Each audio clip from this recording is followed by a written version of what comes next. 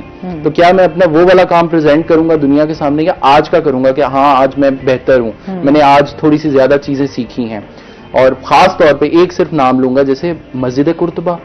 علامہ اقبال خود اس کا پورا واقعہ لکھتے ہیں, وہاں پہ بیٹھ کے مسجد قرطبہ میں انہوں نے 82 سال بعد اذان دی ہے. 2 نظمیں انہوں نے لکھی ہیں دونوں مسجد قرطبہ کے نام سے, اور ان کے آپ موضوع اٹھا کر دیکھیں, ایک شعر جو ہے نا وہ سونے میں لکھنے کے برابر ہے. کہ جیسے عشق کی تقویم میں اثر رواں کے سوا, وہ کیلنڈر ہم جس میں آپ ایک زمانے میں رہتی ہیں, میں ایک زمانے میں رہتا ہوں, لیکن اللہ نے کتنے زمانے پیدا کیے ہیں. عشق کی تقویم میں اثر رواں کے سوا اور زمانے بھی ہیں جن کا نہیں کوئی نام. عشق دم جبریل, عشق دل مصطفیٰ, عشق خدا کا رسول, عشق خدا کا کلام. یہ ہم نے نظم نہیں پڑھی, بال جبریل نہیں ہم نے پڑھی, ارمغان حجاز نہیں پڑھی. ہم نے وہی جو اقبال کو 2-4 اشعار کا قیدی بنا دی, اور وہ شعر بھی رکشے کے پیچھے لکھے ہوتے ہیں, اور آج بھی جو پوسٹ کر رہے ہوں گے بالکل اکثر غلط.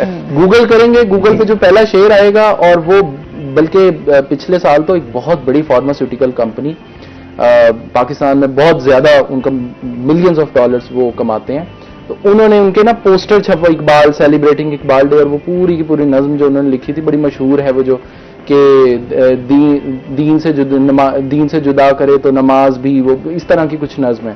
تو میں نے ان کو پھر ای میل بھی کی, میں نے کہا یہ علامہ اقبال کی نظم نہیں ہے, کیونکہ ہمارا پورا کا پورا جو نالج ہے وہ گوگل کی حد تک محدود ہے. اصل میں ہم لوگ آسانی ڈھونڈتے ہیں نا, اچھا کوئی بھی چیز ہو تو ہم فوراً گوگل پہ چلے جائیں. میں ایک چیز ہمیشہ کہتا ہوں, جو اقبال کا قاری ہوتا ہے, مطلب میں یہ نہیں سرٹنلی بتا سکوں گا کہ یہ نظم کس کی ہے, یا یہ اقبال قاری جو ہے نا علامہ اقبال کا, وہ علامہ اقبال کے اسلوب کو سمجھتا ہے.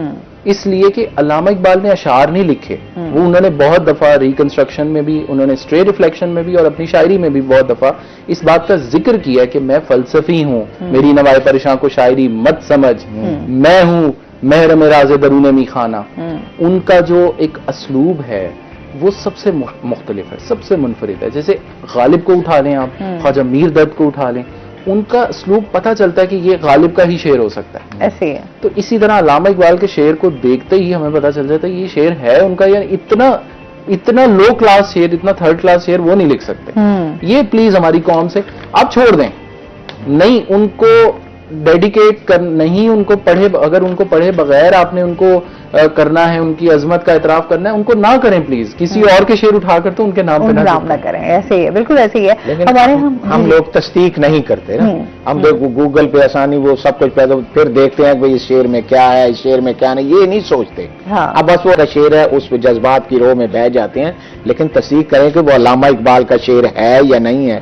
کیونکہ وہ بال جبریل اٹھا کے دیکھ لیں, بانگ درا دیکھ لیں, ارمغان اعجاز دیکھ لیں, لیکن ہم بغیر پڑھے بغیر سوچے سمجھے کہہ دیتے ہیں یہ اقبال ایک علیحدہ, اس کا نظریہ علیحدہ, اس کی فکر علیحدہ, اس کا فلسفہ علیحدہ. میں کہتا ہوں کہ باقی شعراء جو ہیں وہ ٹھیک ہے, ان کی شاعری ہے, لیکن اقبال تک وہ نہیں پہنچ سکتے.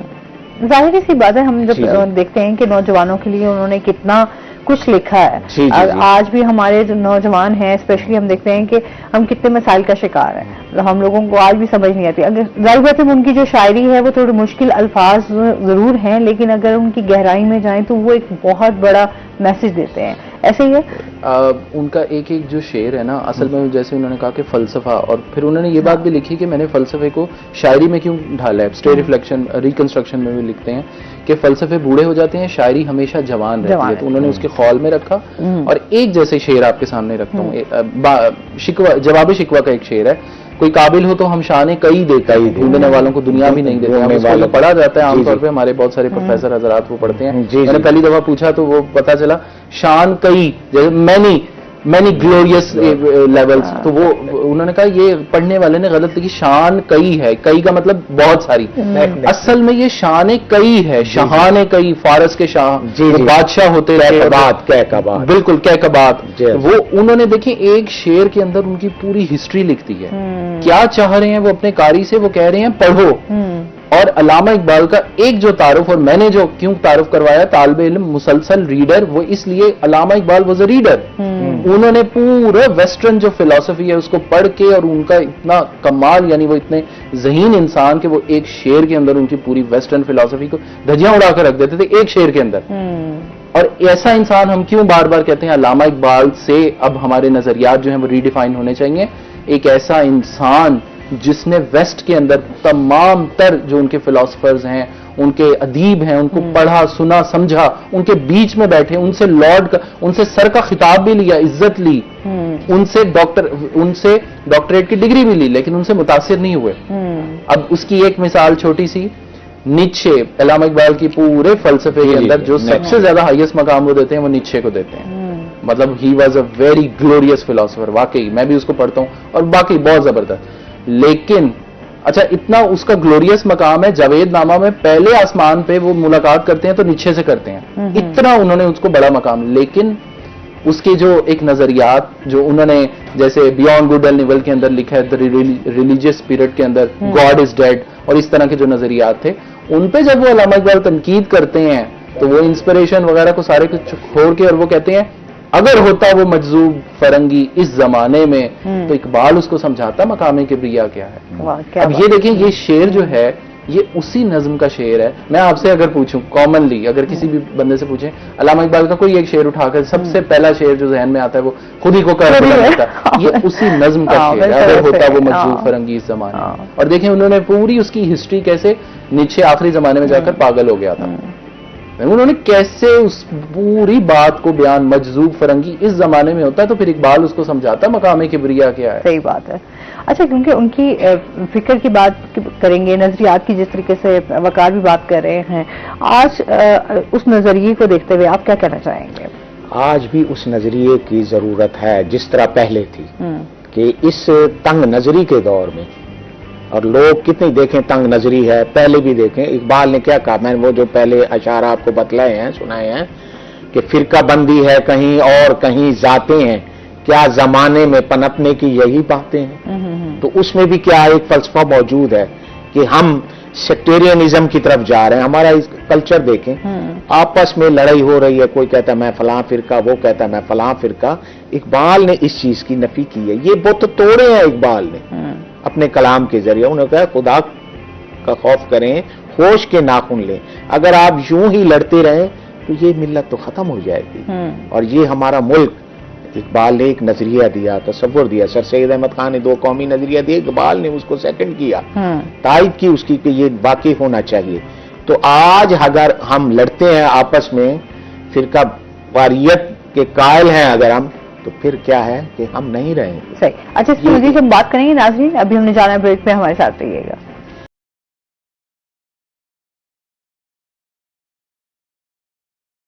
ویلکم بیک ناظرین. ہم بات کر رہے تھے نظریات کے حوالے سے اور ساتھ ہی ان کی ایک فکر کے حوالے سے. اچھا، ہمارے ہاں جو ہے سب سے زیادہ جس طریقے سے آپ بات کر رہے ہیں، ہم نے تو آج تک جس طرح ہمارے سلیبس ہے جو ہم پڑھا رہے ہیں، اسپیشلی اگر ان کی ہم بات کریں، ہمارے ہاں سلیبس میں صرف ان کی پیدائش، ان کی تمام چیزیں چھوٹی چھوٹی جو کامن آج تک وہی چیزیں چل رہی ہیں. کوئی ان کی ہسٹری ایک پراپر ایک ہوتا ہے نا کہ ان کے اوپر ریسرچ کر کے ان کی شاعری کے اوپر، ان کے فلسفے کے اوپر، وہ چیزیں آج تک ہمارے ہاں نہیں ہوئی. ہم نے ہمیشہ دیکھا کہ ہمسایہ ملک کے جتنے بھی، اگر ہم ان کے بڑے بڑے نام ادب کے حوالے سے دیکھ لیں، جو ان کے شاعر ہیں، ان کو تو ہمیں پڑھایا جاتا ہے، ان کے بارے میں بتایا بھی جاتا ہے. لیکن جو ہمارے اپنے رول ماڈلز ہیں، جو ہمارے اپنے یہاں کے لیجنڈز ہیں، ان کے حوالے سے ہمیں جو ہے وہ اس طریقے سے ریسرچ کے اوپر بات ہی نہیں کی جاتی. میڈم ایسی بات نہیں ہے. علامہ اقبال پہ ریسرچ خاصا تحقیقی کام ہو بھی رہا ہے اور ہو بھی چکا ہے، اور بڑے بڑے لوگوں نے اس میں. اب علامہ کی فکر پہ ایک کتاب لکھی ہے ڈاکٹر خلیفہ عبدالحکیم نے، فکر اقبال. اس میں انہوں نے پورے علامہ کی جو فکر ہے، علامہ کا جو فلسفہ ہے، انہوں نے پورا اس میں بیان کیا ہے. کبھی آپ اتفاق کو دیکھیں، اسے پڑھیں. ہم تو پڑھ چکے ہیں، پڑھا بھی رہے ہیں، تو ایسی بات نہیں ہے. علامہ کو یہ ہے کہ پورا حق ادا کیا، لیکن حق تو یہ ہے کہ حق ادا نہ ہوا. ابھی بھی ضرورت ہے، ابھی بھی ضرورت ہے، ابھی بھی ضرورت ہے. گیا لیکن اس طریقے سے پھر پہنچایا نہیں نا گیا. وہ پہنچانا چاہیے ہمیں. یہ ذمہ داری صرف اساتذہ کی نہیں ہے. میں سمجھتا ہوں کہ ہر پاکستانی کی جو ہے نا وہ ذمہ داری ہے کہ وہ اقبال کا پیغام جسے پتہ ہے، جیسے وقار صاحب نے کہا، یہ بات کی ہے انہوں نے، میں بھی بات کر رہا ہوں، آپ بھی بات کریں. ہمارا فرض ہے کہ علامہ کا پیغام جو ہے جنہیں نہیں پتا ہمیں پہنچانا چاہیے کہ جو ہمارے لیڈر ان کا بڑا احسان ہے ملت اسلامیہ پر بھی اور ملت پاکستان پر بھی، کہ کیا ہے کہ انہوں نے ہمیں ایک فلسفہ دیا، ایک رہنمائی دی، ایک راستہ دیا، ایک فکر دی، ایک سوچ دی. اور میں سمجھتا ہوں کہ آج وہ سوچ ہماری کہاں ہے، کاش کہ ہم اس پہ عمل کر لیتے. کیا انہوں نے کیا خوب کہا ہے کہ یوں تو سید بھی ہو، مرزا بھی ہو، افغان بھی ہو، تم سبھی کچھ ہو، بتاؤ تو مسلمان بھی ہو. تو وہ کیا ہے کہ وہ تو ہمیں لانا چاہ رہے ہیں، لیکن ہم جو ہے ان کے پیغام سے جو ہے نا پھسل کر کہیں ادھر جا رہے ہیں، کبھی ادھر جا رہے ہیں. تو یہ بات ٹھیک نہیں ہے. علامہ جو ہے وہ ہمیں متحد رکھنا چاہتے ہیں، متفق رکھنا چاہتے ہیں. بالکل ایسے ہی ہے.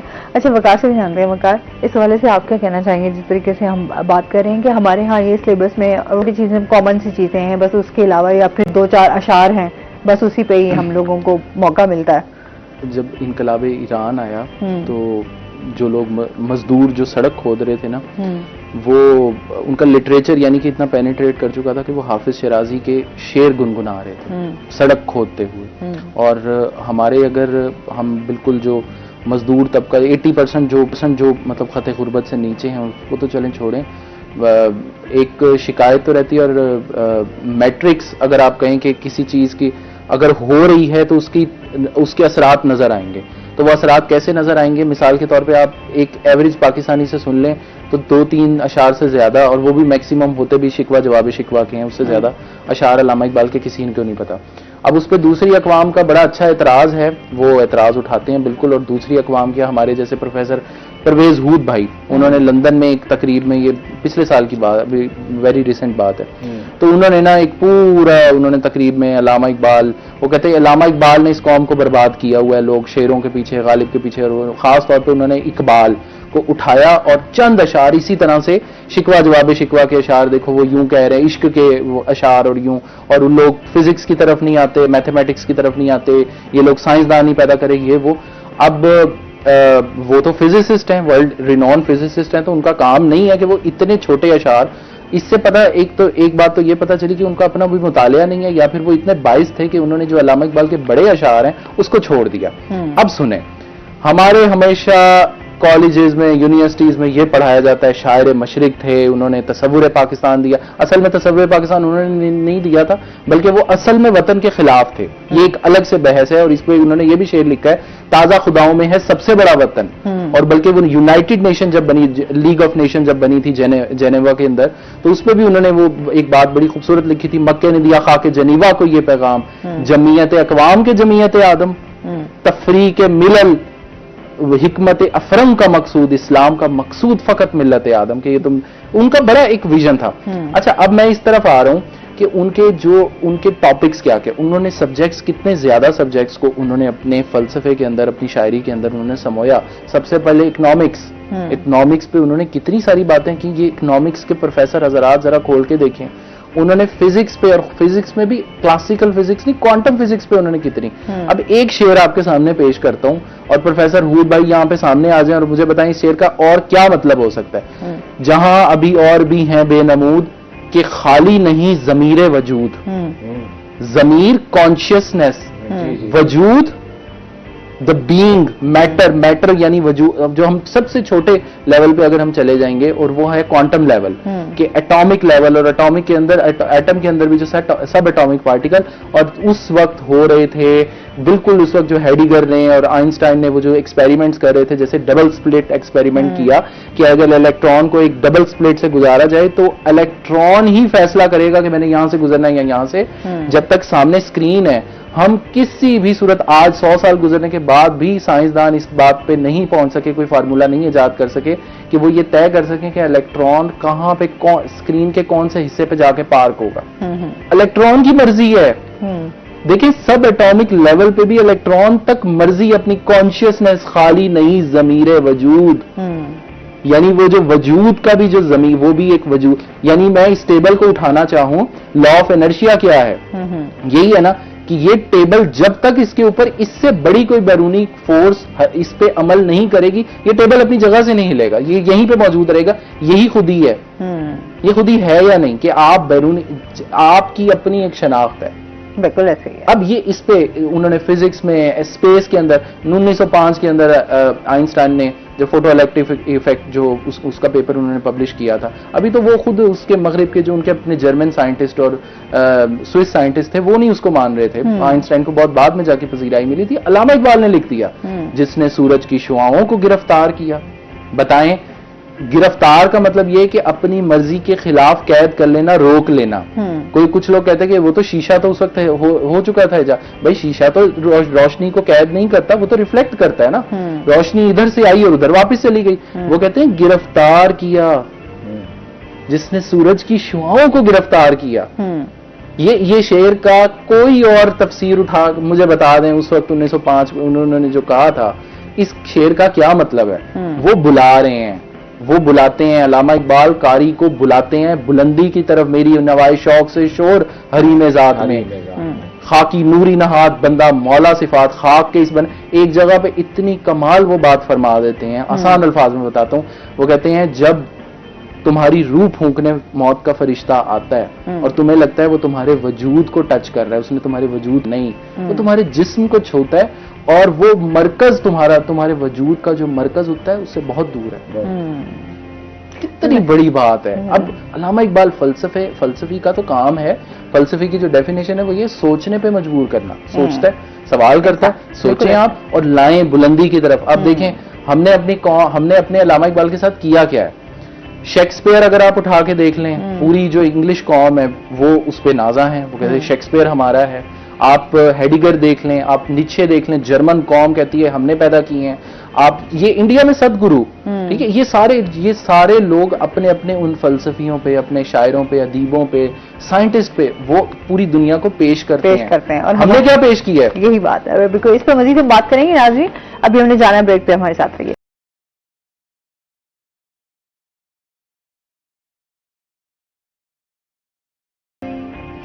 ویلکم بیک ناظرین. ہاں جی، جس طریقے سے ہم شاعری کے حوالے سے بات کر رہے ہیں، فلسفے کے حوالے سے بات کر رہے ہیں، نظریات کی بات ہو رہی ہے، وہیں پر ہم جو ہے وہ تمام چیزیں کہ جس طریقے سے ہمارے ہاں اب ضرورت ہے کہ ہم ان کی جو ایک فلسفہ ہے، نظریات ہے، ان کو سامنے رکھ کر اپنے چیزوں کو آسان کریں. اچھا، ہمارے ہاں اب جس طریقے سے ہم جس لائف کو گزار رہے ہیں اور جس طریقے سے ہماری چیزیں چینج ہوئی ہیں، آج بھی ہم اسی طرح ہی جس طرح سے پاکستان آزاد ہوا اور اس کے بعد جو اس ٹائم کے چیلنجز تھے، آج بھی لگتا ہے شاید وہی چیلنجز اور وہی چیزیں جو ہیں ہمارے سامنے آ کر کھڑی ہو گئی ہیں اور ہم ان کو فیس کر رہے ہیں. اس بارے میں آپ کیا کہنا چاہیں گے کہ ہمیں کتنی ضرورت ہے کہ خود کو بہتر کریں؟ خود کو اگر بہتر کرنا ہے تو اقبال کے فلسفے پر عمل کرنا ہوگا. کیونکہ ہم لوگ جیسے پہلے تھے، جیسے آپ نے بتایا کہ ہم ویسے ہی ہیں. کیوں کہ جو ہمارے مشاہیر ہیں، جو انہوں نے ہمیں سبق دیا ہے یا جو انہوں نے ہمیں بتلایا ہے، ہم نے اس پر عمل نہیں کیا. اقبال نے جو پیغام دیا ہے وہ آفاقی ہے، اور اقبال کا فلسفہ جو ہے اس کو دیکھیں. اب ایک دعا جو ہے وہ پڑھی جاتی تھی پہلے ہمارے ہاں صبح کی نماز فجر کے بعد، تو وہ دعا جو ہے اب بھی میں وہ اس کو یاد کرتا ہوں، دیکھتا ہوں، سنتا ہوں، تو ایک عجیب سی جو ہے نا اس میں ایک جسم میں جو ہے نا وہ ایک لہر سی پیدا ہوتی ہے کہ ہم لوگ کہاں کھڑے ہیں. کہ اقبال نے کیا کہا تھا کہ تو غنی از ہر دعا لم من فقیر، روز محشر عذر ہائے من پذیر، گر حسابم رات بینی ناگزیر، از نگاہ مصطفیٰ پنہا بغیر. تو اقبال جو ہے وہ کہہ رہے ہیں اللہ میاں سے کہ اللہ میرا حساب روز محشر لینا ہی ہے، تو کیا ہے کہ حضور اکرم صلی اللہ علیہ وسلم کے سامنے شرمندہ نہ کرنا مجھے کہ میرے اعمال کیا ہے. اقبال جیسا آدمی کو بہت بڑا شاعر، صحیح معنوں میں عاشق رسول، اللہ اور اللہ کے رسول صلی اللہ علیہ وآلہ وسلم کے احکامات پر عمل کرنے والا. لیکن ہم کہاں کھڑے ہیں؟ ہم پہلے بھی وہیں تھے، آج بھی وہیں ہیں. کاش کہ ہم پہ بھی عمل کر لیتے. یہ جو علامہ اقبال نے رباعی جو ہے نا وہ بتلائی ہمیں، تو اس پہ بھی عمل کر لیتے تو آج ہماری حالت کیا ہوتی. ایک کالر ہے جی ہمارے ساتھ. السلام علیکم. جی السلام علیکم. محمد شکور خان علی سے کیل سے بات کر رہا ہوں. آج بہت بڑا دن ہے ڈاکٹر علامہ اقبال کے حوالے سے. 9 نومبر 1877 کو سیالکوٹ میں ایک ایسا درخشاں ستارہ پیدا ہوا جس کی مثال 21ویں صدی میں نہیں جا سکتی. ایسی شخصیت جلال الدین رومی کے بعد ہمارے وہ بہت بڑے شاعر، بہت بڑے مفکر، بہت بڑے جینیس اور ایسے جنہوں نے ہمیشہ نوجوان نسل کو خودی کا پیغام دیا اور ان کی خودی، ان کے پیغام کو ایک رہتی دنیا تک اگر ہماری نوجوان نسل کالجز اور یونیورسٹیز میں ان پہ عمل پیرا ہوں، ہمارے جو پولیٹیشینز ہیں، ہمارے جو اساتذہ ہیں، ہمارے جو لیکچررز ہیں، تو آپ دیکھیں کہ پاکستان دن دگنی رات چگنی ترقی کرے گا. علامہ اقبال کے جو افکار ہیں، علامہ اقبال کی جو شاعری ہے، اس میں عشق نبی بھی ہے، اس میں اللہ اور اللہ کی وحدانیت کا پیغام بھی ہے، اس میں نوجوان نسل کے لیے آگے بڑھنے کا وہ جذبہ بھی ہے، ان کی وہ حوصلہ افزائی بھی ہے جس سے پوری دنیا وہ تسخیر کر سکتے ہیں. ایسے پیغامات ہیں. ان کی شاعری اگر دیکھیں تو 60% پرشین میں ہے، لیکن جو 40% انہوں نے ڈفرینٹ اردو اور پنجابی وغیرہ یا جن زبانوں میں کی ہے شاعری، اس سے بھی آپ فیض حاصل کر سکتے ہیں. اور آپ کے جو افکار ہیں، آپ کی جو کتابیں موجود ہیں، بانگ طرح، بال جبریل، آپ ان سے مستفید ہوں، ان سے حاصل کریں. تو وہی ہے نا کہ ذرا نام ہو تو یہ مٹی بڑی زرخیز ہے ساقی، تو بڑی مشکل سے ہوتا ہے چمن میں دیدور پیدا. اگر یہ ایک ایک مصرے کو دیکھیں اور اس کی گہرائی میں جائیں تو ان پہ بہت بڑی بڑی کتابیں لکھی جا سکتی ہیں. لیکن اس پیغام کو ٹیچرز کو، میں خود 20-22 سال ایک پرائیویٹ سیکٹر میں ایجوکیشن میں چلاتا رہا اسکول. ماشاءاللہ تو میرے بچوں نے بہت زیادہ پرائزز لیے اور ہمیشہ میں نے ڈاکٹر علامہ اقبال کے بہت بڑے بڑے پروگرام کیے اور میری کوشش ہوتی کہ نوجوان نسل میں وہ اسپیچز اور ان کی خودی اور ان کے پیغامات، یا آپ دیکھیں لفظیاتی ہے، دعا میں بہت بڑا پیغام ہے. بالکل ایسے میں سمجھتا ہوں کہ ڈاکٹر صاحب بڑی خوبصورت بات کر رہے ہیں اور اس سے ہمیں نہ صرف سبق ملتا ہے پر ہماری نوجوان نسل کو چاہیے کہ پریکٹیکلی اس پہ عمل کریں. جی بہت شکریہ آپ کا شکور صاحب، بہت شکریہ آپ کی کال کا. ظاہر سی بات ہے ہمارے ہاں جو ہے وہ جب ہم بات کرتے ہیں نا ایجوکیشنسٹ ہوتے ہیں، وہ تو یہی چاہتے ہیں کہ ہمارے جو نوجوان ہیں ان کو ایک ہم سیدھی راہ پر لے کر آئیں، جس میں بہت سارے ہمارے جو ہیں بہت سے مسائل کا شکار ہیں. نوجوانوں کو آج بھی ضرورت ہے کہ وہ کس طریقے سے اپنی زندگی کو بہتر کر سکتے ہیں. اچھا وقار، ہم جس طریقے سے بات کرتے ہیں ریسرچ کے حوالے سے، ادب کے حوالے سے، ہمارے ہاں جس طریقے سے کام ہو رہا ہے، اقبال نے جس طرح سے فارسی میں شاعری کی اور ظاہر سی بات ہے فارسی کے حوالے سے وہ اس طریقے سے ہر عام بندہ جو ہے اس کو نہ پڑھ سکتا ہے نہ سمجھ سکتا ہے. اس کے حوالے سے آپ کیا کہیں گے کہ کتنا کام ہو رہا ہے، یا ان کی جو وہاں پر شاعری کی گئی ہے یا انہوں نے جو لکھا ہے اس حوالے سے کیا کہیں گے آپ؟ آپ فارسی کو چھوڑ دیں، آپ اردو کیوں نہیں پڑھتے؟ اردو تو پڑھیں نا. 16,000 علامہ اقبال کے جو رپورٹڈ اشعار ہیں اس میں سے 9,000 فارسی میں اور تقریباً 7,000 جو ہیں وہ اردو میں ہیں. اس کے علاوہ یہ تو وہ شاعری ہے، لیکن ان کا جو نثری کام ہے، ان کی جو بکس ہیں، جو اس کے علاوہ شاعری کے علاوہ جب ہم ان کو کہتے ہیں فلسفہ، انہوں نے ان کی ایک پرسنل نوٹ بک. اور ہم ہمیشہ کہتے ہیں کہ انسان کا اصل اس وقت پتہ چلتا ہے جب وہ ایسی باتیں کہہ رہا یا لکھ رہا ہو جو دنیا کے سامنے کبھی نہیں آنی. آپ اینکر ہیں، آپ نے ٹی وی پہ تو وہی باتیں کرنی ہیں جو لوگ پسند کریں گے، لیکن جب آپ اکیلی ہیں، لیٹس سے کہ اپنی پرسنل نوٹ بک میں کوئی ایسی باتیں لکھ رہی ہیں جس کا کوئی امکان نہیں ہے کہ دنیا کے سامنے آئے، تو اصل آپ کی شخصیت وہ ہے. علامہ اقبال کی personal note book straight reflection, وہ جب پھر سامنے آئی تو اس میں جتنی بڑی باتیں لکھی ہیں وہ اس کو تو پڑھیں نا. فارسی کو چھوڑ دیں، فارسی تک آپ جائیں گے، سمجھیں گے، نہیں سمجھ آتی کوئی بات نہیں، اردو تو پڑھیں نا. اور میری بڑی ہی ایک گزارش ہے، جتنے لوگ یہ بات کر بھی رہے، ابھی آج بھی ملتان میں، آج بھی، کل بھی، پرسوں بھی بہت سارے جو تقریری مقابلے اور وہ نظم وہ چل رہے ہیں، سب میں ایک کامن چیز میں جب سے یعنی کہ پیدا ہوں تب سے میں ایک دیکھ رہا ہوں، وہ ایک زبان زدے عام شعر اٹھاتے ہیں، اس کو تقریر کا موضوع بنا کر، تقریر بھی وہی. اب تو چیٹ GPT ویسے ماشاءاللہ آ گئی ہے، ورنہ گوگل کے اوپر میرے پاس بھی بہت ساری تقریر کی کتابیں پڑھی ہیں. بچپن میں بھی کرتا تھا اسکول میں، وہی والی تقریر اٹھا کے رٹا مارا اور وہ جا کے ہم ٹرافی لے آتے ہیں. میرے جتنے ایسے دوست جو علامہ اقبال کو پڑھتے ہیں، محبت کرتے ہیں، ان سے ایک چھوٹی سی گزارش ہے، جو زبان زدے عام اشعار ہیں ان کو اب مت دہرائیں. اب ڈفرنٹ جو ان کی اور شاعری اور بھی 16,000 ہم شعر کہہ رہے ہیں، کسی سے آپ ابھی بیٹھ کے یہاں پہ سن لیں 16 شعر پورے نہیں سنا سکتے.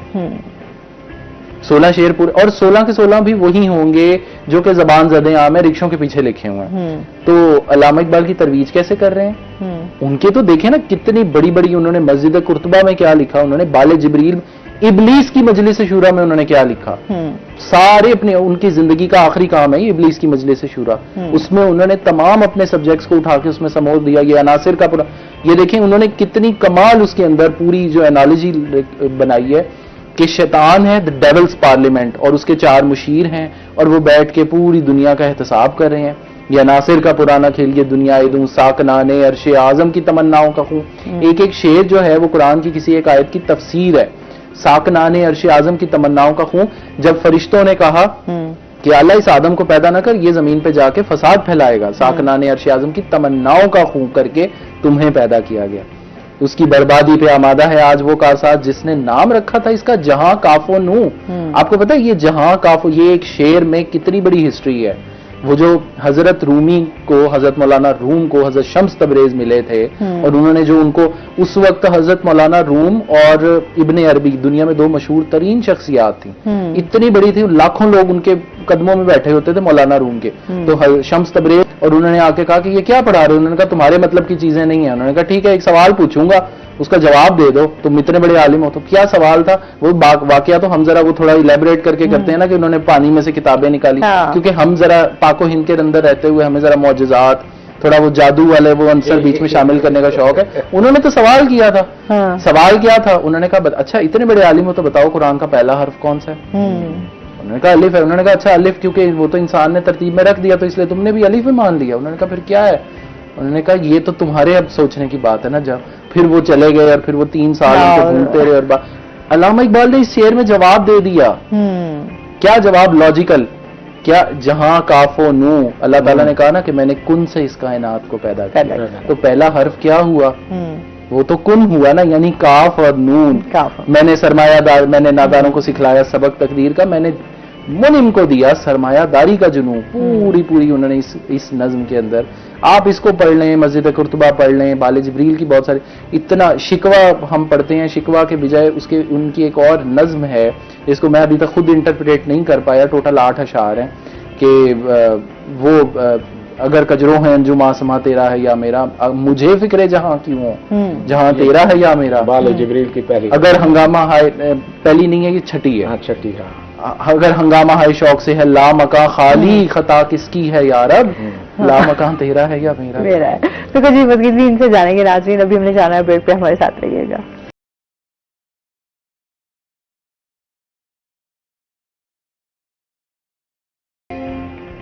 ویلکم بیک ناظرین. اور اس کے ساتھ ہی جس طریقے سے ہم بات کر رہے ہیں شاعری کے حوالے سے, تو ہم یہ بھی بات کریں گے جس طرح کے اسلام کے حوالے سے بھی انہوں نے بہت کام کیا. ان کی بہت اسلامی خدمات بھی ہیں جس میں انہوں نے اپنی شاعری کے ذریعے اس چیز کو بیان کیا.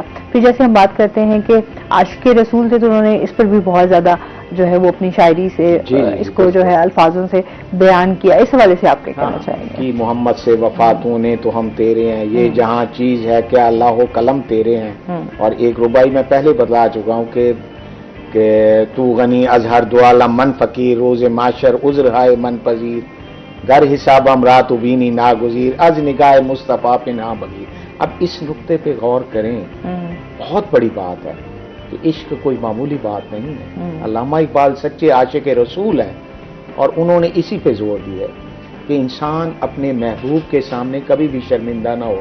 تو وہ اللہ تعالیٰ سے ایک التجا کر رہے ہیں, ایک ریکویسٹ کر رہے ہیں کہ یا اللہ میرے محبوب کے سامنے, میں عاشق رسول ہوں, تیرے محبوب کا میں بھی عاشق ہوں, تو اس کے سامنے مجھے رسوا نہ کرنا, شرمندہ نہ کرنا.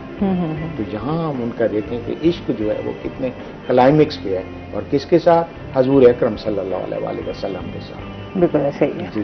جی اچھا, ایک ہم کہتے ہیں نا ماسٹر پیس, ویسے تو اتنے زیادہ ہیں علامہ اقبال, خاص طور پہ جو مسجد قرطبہ اس کو تو میں بہت زیادہ ریسائٹ کرتا ہوں, لیکن ایک ہوتا ہے نا ماسٹر پیس جس میں ہر چیز سمو دیتے ہیں. وہ علامہ اقبال نے لکھے, انہوں نے کہا یہ سب ہے اس ایک سالک کی جستجو کے مقام, جس کی شان میں آیا ہے علم الاسماء. پورا کا پورا جو علم ہے, آسمانی علم ہے, اس کی شان میں آیا ہے علم الاسماء.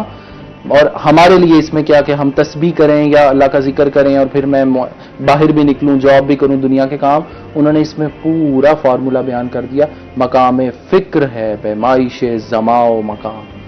مقام فکر ہے پیمائش زماں و مکان. دا اسپیس ٹائم کی جو کنٹینیوم ہے اس کو ڈی مسٹیفائی کرنا، وہ مقام فکر سوچنا اس میں.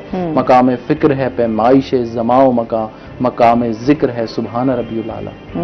ذکر کرتے کرتے کرتے، اور اصل میں وہ اللہ تعالیٰ نے بنایا ہی، وہ ذرا بنایا ہی اسی لیے ہے کہ آپ اس کو ڈسکور کرتے کرتے اس کے بنانے والے تک پہنچیں. ایک گیم، اب یہ اسٹوڈیو ہے، اس میں لوگ سامنے ہمیں اسکرین پہ اگر دیکھ رہے ہیں اور کہیں کہ وہ ٹی وی اچانک سے خود اٹھ کے بولنا شروع کر دے کہ یہ this is a production of T C L corporation یا سونی کارپوریشن، جبکہ پتہ ہے کہ پیچھے ایک اسٹوڈیو ہے، اس کے پیچھے پورا میکینزم ہے. اس میکینزم کے اندر بھی یہاں پہ جتنا اکوپمنٹ کو بنانے والا ہے. بگ بینگ ہے، بگ بینگ اصل میں مسلمانوں کے اس سوال کا ہی جواب ہے. جب ہم یہ کہتے ہیں کہ ہر چیز کا ایک بنانے والا ہے، تو وہ کہتے ہیں ہمیں نہیں پتا کہ وہ اسپیس ٹائم کے اندر جو سنگولیرٹی تھی وہ کہاں سے آئی اور اس کے اندر وہ پوری کائنات وجود میں آئی. آپ جب بھی آپ کو یہ پتا چلے گا کہ وہ سنگولیرٹی کہاں سے آئی، تب بھی آپ کے سامنے وہ سوال ضرور کھڑا ہوگا کہ یہ سنگولیرٹی پھر اس کے پیچھے جو وہ چیز تھی، ایفیکٹ تھا، وہ کہاں سے آیا. تو آپ کو یہ ماننا پڑے گا کہ ایک ذات موجود تھی، جو موجود تھی، موجود ہے اور موجود رہے گی، اور اس نے ایک مینول دے دیا، اور وہ مینول بھیجا ایک انسان کے ذریعے. وہ انسان ہے نبی پاک صلی اللہ علیہ وسلم. علامہ اقبال کہتے ہیں محمد بھی تیرا، جبریل بھی، قرآن بھی تیرا، مگر یہ حرف شیریں ترجمہ تیرا یا میرا. اور سننے والوں کو صرف اتنا پیغام علامہ اقبال یہ چاہتے تھے، اور یہ احمد جاوید صاحب فرماتے ہیں ہم سے وہ شخص کھو گیا ہے جو دین کو ہمارے لیے قابل اعتبار بناتا ہے. نبی پاک صلی اللہ علیہ وسلم نے کھڑے ہو کے چوٹی کے اوپر پہلا اعلان فرمایا، اگر میں کہوں کہ یہاں پیچھے ایک فوج ہے تو مان لو گے؟ انہوں نے کہا بالکل مانیں گے، ہم نے آپ کو کبھی جھوٹ بولتے نہیں دیکھا. علامہ اقبال سے یہی سوال ہوا.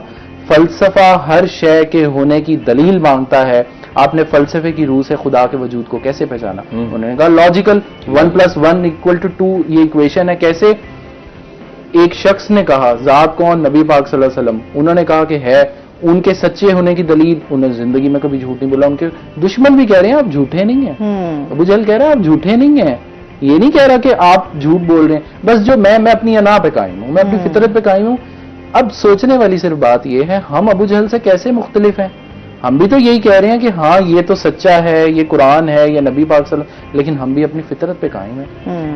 نبی کا امتی، نبی کا امتی سب کچھ ہو سکتا ہے، جھوٹا نہیں ہو سکتا. یہی علامہ اقبال کے پورے فلسفے وہ پورا سارا کچھ بتا کے سمجھا کے عقل سے. مقام خرد ہے، مقام خرد سے بالا تر جس طرح ہے مقام خرد کے پاس خبر کے سوا کچھ اور نہیں. صبح ازل یہ مجھ سے کہا جبریل نے، جو خرد کا غلام ہو وہ دل نہ قبول کر، جو عقل کا غلام ہو وہ دل نہ قبول کر، جو لاجک کا غلام ہو وہ دل نہ قبول کر، کیونکہ دل کا کام لاجک نہیں ہے. دل تو ہے براہ راست کرنا ہے، مقام اس کا ہے دل کی خلوتوں میں. خدا جانے مقام دل کہاں ہے. تو وہ جو دل ہے نا، وہ انسان، وہ مومن، وہ امتی نبی پاک صلی اللہ علیہ وسلم کا، وہ جھوٹا نہیں ہو سکتا. بالکل ایسے ہی ہے.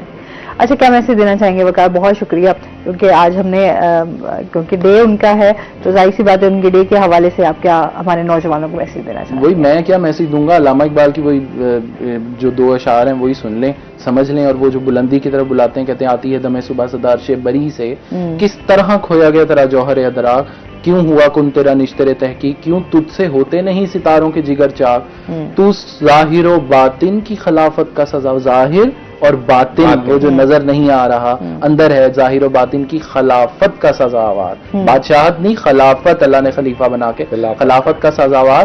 کیا شعلہ بھی ہوتا ہے غلام خسو خاشاک؟ یا شعلہ وہ جل جائے گا یا وہ نہیں جلے گا؟ اور خسو خاشاک جو ہے وہ تو اس کی بائی پروڈکٹ ہے.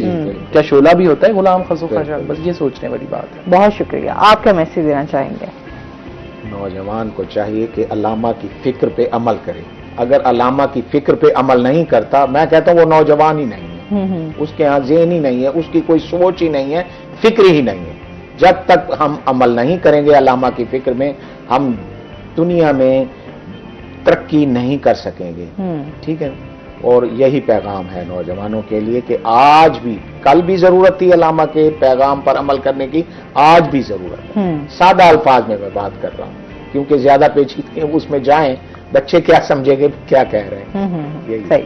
آپ دونوں کو بہت شکریہ جی، آپ ہمارے ساتھ رہے، اور اس کے ساتھ ہی موقع ملا کہ ہم تھوڑا سا جو ہے جو اپنی ایک ایفرٹ پٹ کر سکتے تھے کہ ہم ان کو سلام پیش کر سکیں، ان کی بات کر سکیں، ان کی ذات کے حوالے سے، ان کے پیغام کے حوالے سے، کہ ہمارے ہاں اس پلیٹ فارم کے ذریعے ایک میسج جو ہے وہ ڈیلیور ہو سکے. تو آئیے اپنا بہت سارا خیال رکھیے گا، دعاؤں میں یاد رکھیے گا. انشاءاللہ زندگی نے ساتھ دیا تو منڈے کو آپ سے پھر ملاقات ہوگی. اللہ حافظ.